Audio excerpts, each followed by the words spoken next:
Amazing video देखने के लिए हमारे चैनल को सब्सक्राइब करें। गांव में सुशीला अपनी 2 बेटियों के साथ रहती थी। उसका पति दूर गांव में काम करने के लिए जाता था। एक बार वो गया तो वापस ही नहीं आया। वे कुछ दिनों तक तो उन्हें घर खर्च के लिए पैसा भेजता रहा, पर कुछ दिनों के बाद उसने पैसा भेजना ही बंद कर दिया। सुशीला ने उसे बहुत खत लिखे, पर उसने किसी खत का कोई जवाब नहीं भेजा और ना ही वे खुद वापस आया।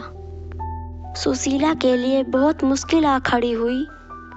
हे भगवान, अब मैं क्या करूं? मेरे पति का कुछ अता पता नहीं है। 2 बेटियों को कैसे संभालूं मैं? माँ, तुम रो मत, हम तुम्हारे साथ हैं। हम दोनों तुम्हारा ख्याल रखेंगे। हाँ, और हम आपको कभी अकेला नहीं छोड़ेंगे। तभी उसकी छोटी बेटी बोलती है, माँ, हम आपका ख्याल रखने के लिए ही तो हैं, फिर आप क्यों परेशान हो रही हो? आप देखना, पिताजी एक दिन जरूर वापस आएंगे। मेरी बच्चियों, मुझे तुम दोनों के जीवन की चिंता खाई जा रही है। तुम्हारी पढ़ाई लिखाई और तुम्हारी शादी कैसे होगी? तभी उसकी बड़ी बेटी बोलती है, माँ, तुम चिंता मत करो, मेरी 10वीं की पढ़ाई पूरी ही होने वाली है। उसके बाद मैं बच्चों को ट्यूशन पढ़ाया करूंगी, जिससे हमारा घर खर्च चल जाएगा और इस प्रकार हम दोनों पैसे कमाएंगे और राधा की पढ़ाई चालू रखेंगे। उन दोनों बेटियों की बात सुनकर सुशीला को कुछ हिम्मत मिली। अपना घर खर्च चलाने के लिए सुशीला कुछ काम करने लगी और उसकी बेटियां सुबह विद्यालय जाती और दोपहर में विद्यालय से वापस आकर पढ़ाई के साथ साथ घर का काम भी संभालती। सुशीला रात को थक कर आती तो दोनों बेटियां उसका पूरा ध्यान रखती। वे दोनों उसके लिए खाना बनाकर रखती और उसे घर का काम जरा भी नहीं करने देती। सीमा की 10वीं की परीक्षा खत्म हो गई थी। अब वे छोटे बच्चों को ट्यूशन पढ़ाती थी और उसे ट्यूशन से जो भी पैसे मिलते वे उन्हें अपनी माँ को दे देती। सीमा के पैसे कमाने से सुशीला का कुछ बोझ कम हो गया था। सीमा ने अपने विद्यालय में अच्छे अंक प्राप्त किए, जिस कारण उसकी पढ़ाई का सारा खर्चा उसके स्कूल वाले ही उठाने वाले थे। और सुशीला की दूसरी बेटी भी पढ़ाई में अच्छे नंबर लाती थी। सुशीला को ये देखकर बहुत खुशी होती थी कि उसकी दोनों बेटियां पढ़ लिख कर बहुत आगे जाएंगी।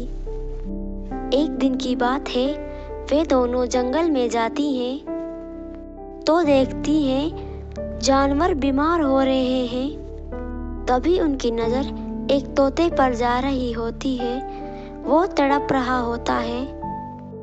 वे दोनों उसके पास जाती है और उससे पूछती हैं, अरे तोता भाई, आप सबको ये क्या हो रहा है?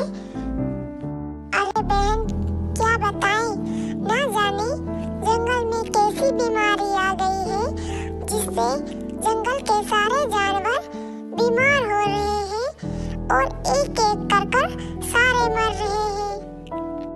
सीमा उससे कहती है, अरे भाई, फिर आपने इस बीमारी का कोई इलाज नहीं ढूंढा? अरे बहन, इलाज कहाँ से ढूंढते? हमारे जंगल में कहीं भी आसपास अस्पताल नहीं है और शहर जाने के लिए हमारे पास पैसे नहीं हैं। इसी कारण हम कुछ नहीं कर पा रहे। आप लोग चिंता मत करो, मैं अपनी पढ़ाई पूरी कर डॉक्टर बनूंगी और मैं आप लोगों का इलाज करूंगी। इसलिए आपको जिंदा रहने के लिए हिम्मत रखनी होगी। मैं अभी भी आपके लिए कुछ कर सकती हूँ। मैं आप लोगों के लिए दवाइयाँ लाती हूँ, आप उन्हें खा लीजिए, फिर आगे देखेंगे क्या करना है। वे ऐसे ही अपने गांव से उन लोगों के लिए दवाइयाँ लाती रही। कुछ वर्षों के बाद वे खुद डॉक्टर बन गई और उसने जंगल में ही अस्पताल खोल लिया। वे जंगल के सारे जानवरों की मदद करती और उनसे पैसे भी बहुत कम लेती थी। सीमा अपनी माँ के पास जाती है और उससे बोलती है, माँ, आपको पता है मैं डॉक्टर बन गई हूँ और मैंने जंगल में एक अस्पताल खोल लिया है। अब मैं जंगल के जानवरों की मदद करूँगी और उससे हमें पैसे भी मिल जाएंगे और आपको काम करने की कोई जरूरत भी नहीं है। क्या तुम सच बोल रही हो सीमा? मैं बहुत ज्यादा खुश हूँ, लेकिन मुझे राधा को भी तो डॉक्टर बनाना है, इसलिए मुझे मेहनत तो करनी पड़ेगी। कहानी आगे देखने के लिए हमारे चैनल को सब्सक्राइब करें।